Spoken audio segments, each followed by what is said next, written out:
Well, I came across this point of view that some people say that while Jesus was hanging up on the cross, they said he was actually hated by God the Father.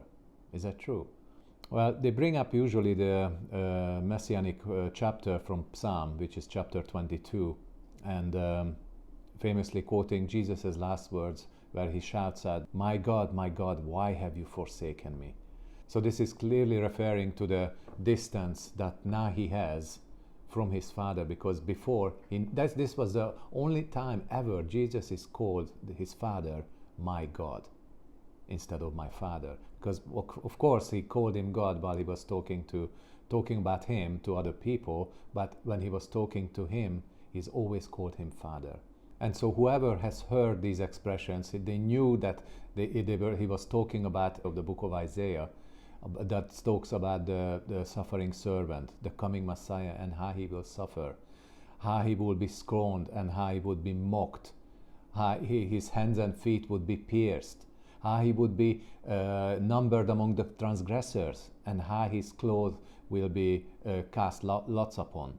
But while Jesus was up there in the cross, he has also observed what's going on in the spiritual realm at the same time. Because I've never noticed this before, but chapter 22, verse 12, it mentions something. It reads that many bulls have compassed me, strong bulls of Bashan had beset me round. They gaped upon me with their mouth as a ravening and a roaring lion. So if we check out the translation of the original word of these bulls, it's called Abbir, A-B-B-I-R, which means mighty, valiant. It also means strong man, stubborn-minded, violent. But it also means bull, as in like a literal ox, and it also means angel, because this very same word for angels has been used in Psalm 78:25 when he said that man has eaten angels' food, when he's talking about the manna. And this word comes from the root word Abbir, which is spelled A-B-I-Y-R, which means bull, chiefest, mighty one, stout-hearted, valiant, and angel. So what this verse actually says here, that Jesus has been surrounded with this strong, stubborn-minded, violent, mocking, stout-hearted, mighty ones, or chiefest ones, that are also angels. So these demonic entities were standing all around among the people while he was looking down from the cross.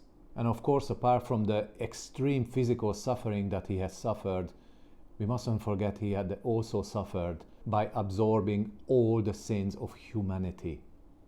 All the sins and all the pain and all the hurt, all the painful sicknesses, all the pains of sufferings of the victim of crimes, and all the twisted and dark desires of the perpetrators. So every sin that humanity has ever committed, Jesus has drawn it and sucked it in and absorbed it into himself. But not just that, he has also absorbed the punishment of God for these sins, so we can be made free from our sins and the punishment of our sins. So the physical, mental, emotional, and spiritual suffering, must have been something unimaginable. So these words that he cried out, that he was forsaken, is the word egkataleipo, which means translated is to leave behind, to abandon, or to desert. But we still haven't answered the question, was Jesus hated on the cross? If we go to the book of John, chapter 10, verse 17 and 18, Jesus himself says something really interesting. Listen to this. Therefore does my Father love me, because I lay down my life, that I might take it again. No man take it from me, but I lay it down of myself. I have power to lay it down, and I have power to take it again. This commandment have I received of my Father. So was Jesus hated? No. Jesus says that therefore does my Father loves me, because I lay down my life, that I might take it again. So Jesus was never hated, but he was loved. Yes, as God, Jesus was forsaken on the account of our sins, but as a son, he was loved by the Father. Because I believe that Jesus has already experienced hell upon the cross when he realized that he was separated from God the Father, because now he contained in himself all the darkness of humanity. And as a sacrificial offering, his blood had to be shed. He had to be put to death on account of our sins. But as a son, he was loved because he had laid his life down. And not just that, he says this was the Father's commandment, that he lays his life down. Why? So he can take it up again. And that's also another thing that people tend to believe, that, well, if it was the Jews who had killed Jesus, or some say it was the Romans or Pilate who killed Jesus. No, it was God's master plan from the very beginning. It was God's desire that Jesus will come in the lineage of King David, whose lineage is going all the way back to Adam. So that's why you can read on the gospel, Jesus' descendants is being led all the way back to Adam. But he will come through the lineage of King David, who was a king of God's chosen nation, the Jews.